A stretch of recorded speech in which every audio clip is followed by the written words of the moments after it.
Hello guys, welcome to another video. Today, since it's Sunday, I want to talk about another platform. This is the Pentium 3 socket 370, and the model for this Asus, as shown right here, is the CUS SL2-C. This motherboard Asus back in the day was very popular, and there was also very expensive. So this motherboard came from a friend of mine who asked me if I can test out this Pentium 3 platform. He also informed me about the issue that I had when he was trying to put it in a function. The motherboard wouldn't start at all. So when I got it, I tried to put it on this box and try it out to see if it does work or not. So unfortunately the motherboard didn't want to start at all. So it had a lot of dust right here in this area, and also right here on the RAM sticks, you know, in the slots of the RAMs. Anyway, so pardon, I'm trying to remove this cooler. I'm going to talk about the cooler later on. And after I was testing out the motherboard, and I also changed the power supply, the motherboard didn't want it to start or to post at all. So I was cleaning up again and just I just replaced a couple of the memory sticks right here. This is the SD RAM. As you can see, it's different than the DDR memory. Normally the DDR has only one square right here in the middle of the stick, while the SD RAM has two. You see, two other notches. Anyway, so let's put this aside, and after I after I try it out and remove the memory stick, like I said before, I just replace another memory stick right here, and the motherboard would actually start properly. But unfortunately, the second time when I was actually testing the motherboard, there was no signal display on the monitor. So no matter what I've done, the motherboard will not boot. So I thought there is a motherboard. I mean, I thought that the motherboard was somehow faulty and maybe had a short right here.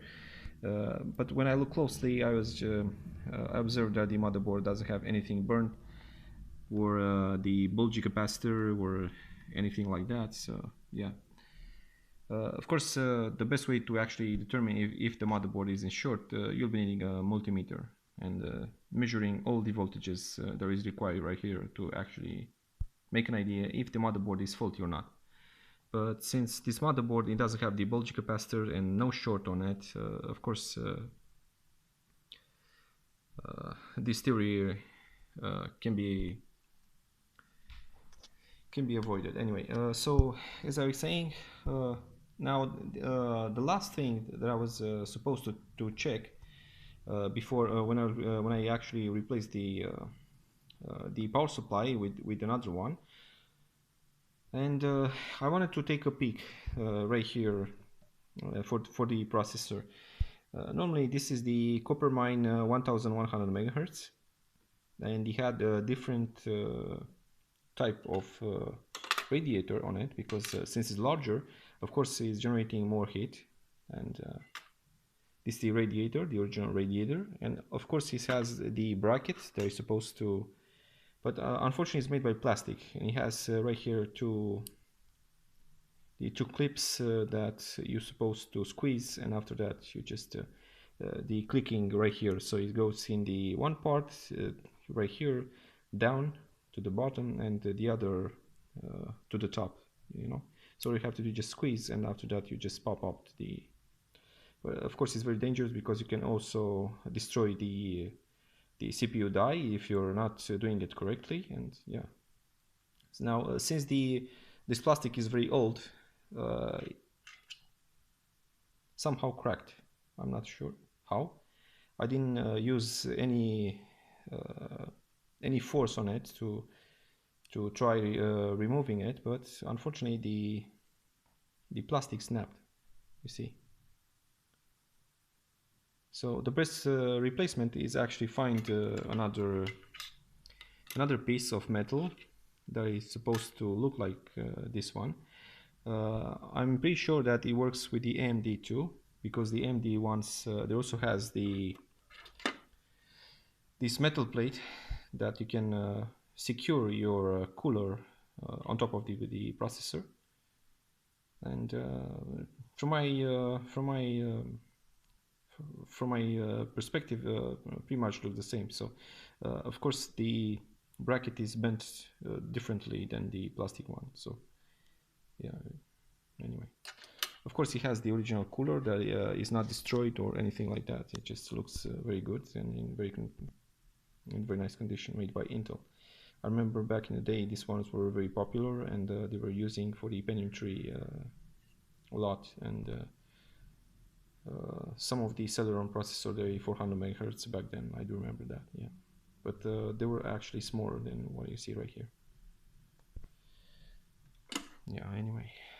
So what I had to do is just remove the cooler, the original cooler, like I said, the bigger one, and replaced the cooler with another cooler, of course, with another radiator made by Cooler Master. There is says right here. Okay, and I just removed the CPU. I removed the CPU from the socket and looked on the pins if it had any problems or the bent pins or anything like that. But since the processor was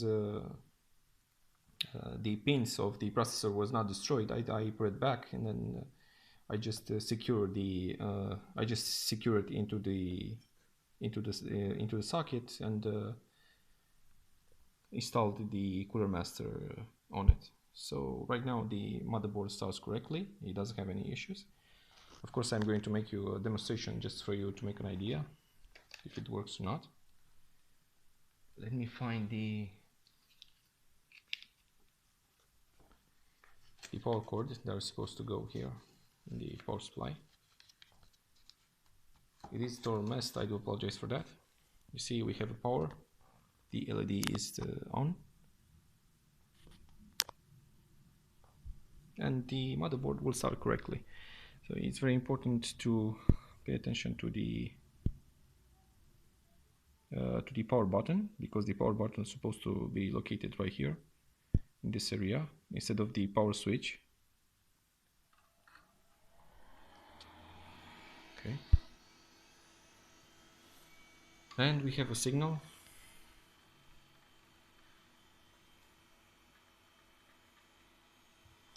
Like I said, the processor is set by 1200 megahertz, and the SDRAM is 256. We do have the hard drive that is made by Pioneer, no, pardon, the Western Digital, and the Pioneer, the DVD burner, that it doesn't want to read any disk.